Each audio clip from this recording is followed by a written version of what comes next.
Hello students, I am Edson Oria And I am Justin Davis Pasqua. from 10 Wakelet, and now I'll be helping those who are having trouble understanding the full meaning of text, words, and sentences.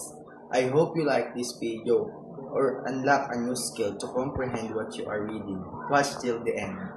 Prefix is a group of letters added at the beginning of the word to change its meaning. Here are some examples of prefix. The first one is this, disappear, disappoint, and disapprove. The second one is cooperate, coworker, coordinate. The third one is preview, preheat, and prepare. The last one is postpone, postgame, postgraduate. And those are some examples of prefix. A suffix is a group of letters added at the end of the word to change its meaning of a part of its speech. Example of suffix: full, hopeful, thankful, joyful. Quickly, happily, loudly. Meant, development, amendment, excitement.